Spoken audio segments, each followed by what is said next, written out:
We've been talking a lot lately, and Esther's been thinking incessantly about it on her own subjects and time, about the power of non-resisted thought, the power of non-resisted thought, the enormous power of non-resisted thought.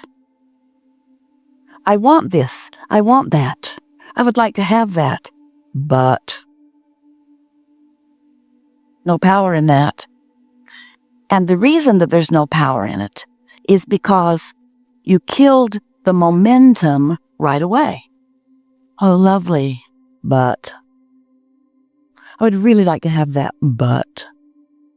So, no momentum. So, let's just say that power is momentum, and that momentum is power. And that power is non-resisted, and momentum is non-resisted. So, the more you allow a thought to flow without resisting it with the contradictory thought, then the more speed it picks up, the more energy it attracts, the more its bigness happens, the more its power happens, the more the force of it happens. Are you getting the sense of what we're talking about? So, if you are thinking a thought about something you really, really want, that you've been a while wanting, and your conclusion is it hasn't come yet and is too slow in coming, then when you think about this thought, you think about it with such a mix of resistance that nothing changes. It just stays in its same relationship with you. You want it, but you want it, but you've got a push-pull going on with it. So no momentum ever happens, and no what feels and looks like magic to you and others ever happens because you don't allow the momentum to allow it to happen. If you have a thought about something that you don't care that much about, you're not offering much resistance to it because you're not thinking about it that much. But you're not really encouraging the momentum of it either because you're not focused upon it. But this is the thing that we want you to hear. Even though you're hardly even thinking about it, the fact that you're not offering resistant thought means it's gaining momentum. So things you sort of kind of care about or sort of kind of want that you don't offer very much resistance to, they get bigger and bigger and bigger and bigger. The momentum comes and they keep presenting themselves to you in different ways. And then they get big enough that you see them. We love you so much. And then when you see them, what do? But. Then you offer the resistant thought because you believe in the but. You believe in the objectivity. You don't want to look like a crazy dreamer. You don't want to look like someone who doesn't face reality. And we want you to be someone who is fine with us if you face reality. We just wish you'd be a better selective sifter about which parts of reality you face. We don't want you to make stuff up. We don't want you to irritate people by saying things that are absolutely opposite of what they are. But we also want you to speak more about what you desire. So we'll talk about that as we are moving forward here today. How can you manage the energy of your own thoughts? How can you allow more momentum to flow? How can you allow enough momentum of what you desire to flow that your contradictory beliefs don't have enough power to really slow them down that much? If you're at the top of the hill, this is a perfect place for this analogy. Esther was knocked over the first time she saw the San Francisco hills. She couldn't believe anybody was really driving on them.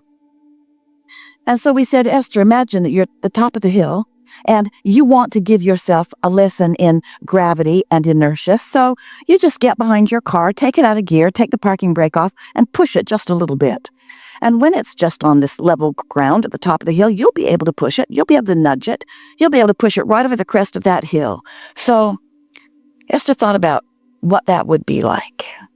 And she realized that because of the laws of the universe, because of the laws in place about gravity and inertia, that car would get rolling fast enough that no resistance that she could then offer could stop it. Oh, if she's at the top of the hill and it's just barely beginning to roll, she could step out in front of it and it bumps up against her because not much momentum is moving yet, yes? So she could stop it with her own body. Would hardly hurt at all. But if she waits until that vehicle is at the bottom of the hill, she's standing down there at the bay. Oh, here it comes, here it comes, here it comes. No problem, I'll stop it. Here it comes, here it comes, here it comes, here it comes. She's not going to stop that, is she? The momentum of it is going to take her over.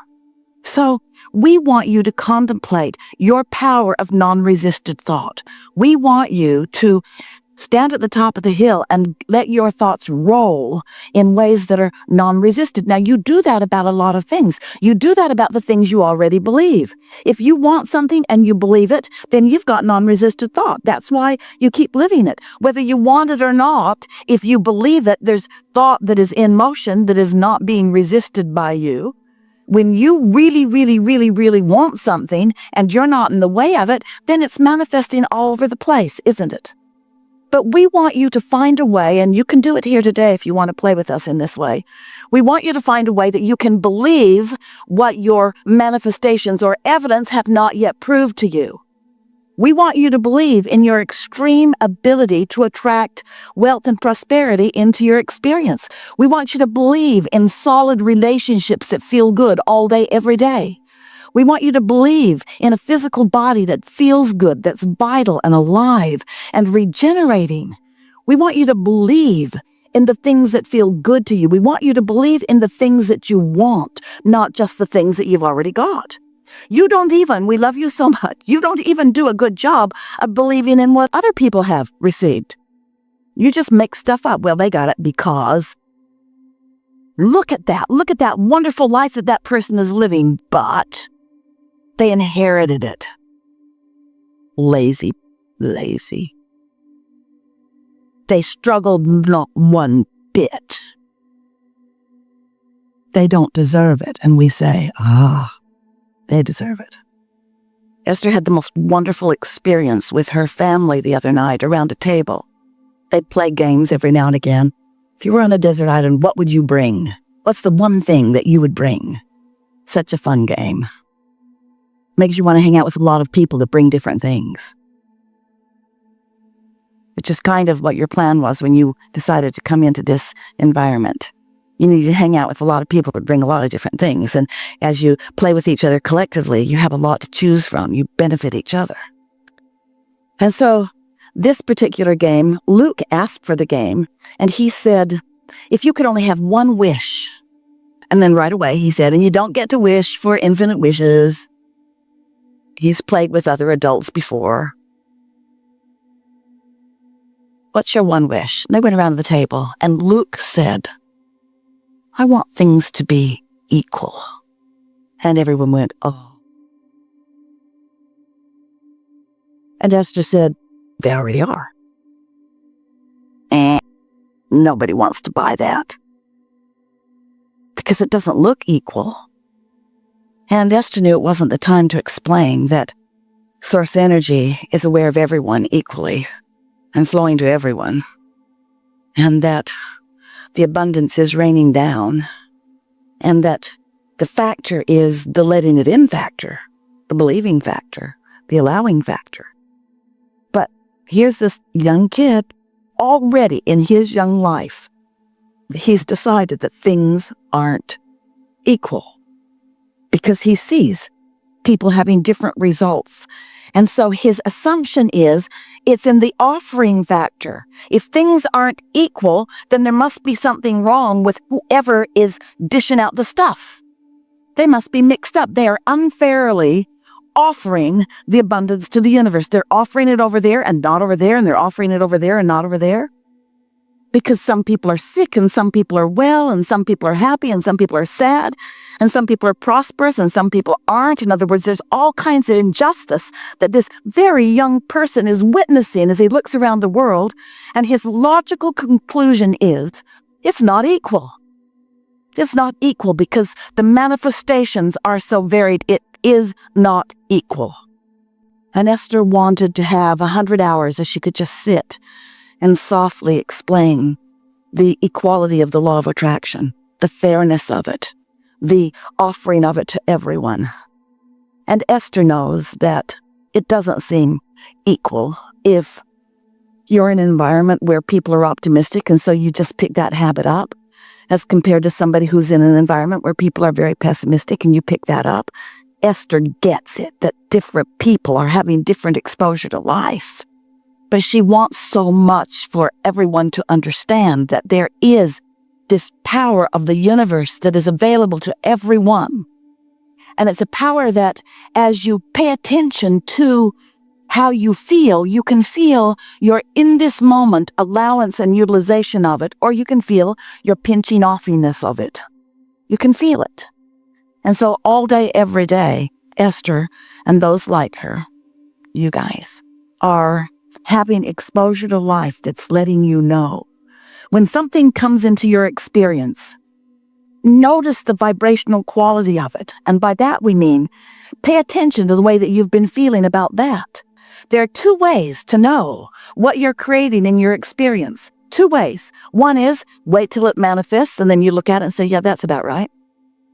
Or feel it before it manifests and then decide whether to encourage the feeling further or whether to choose something that feels differently. Because there is a momentum in every thought, and the things that you are thinking about are coming to you, whether you want them or not.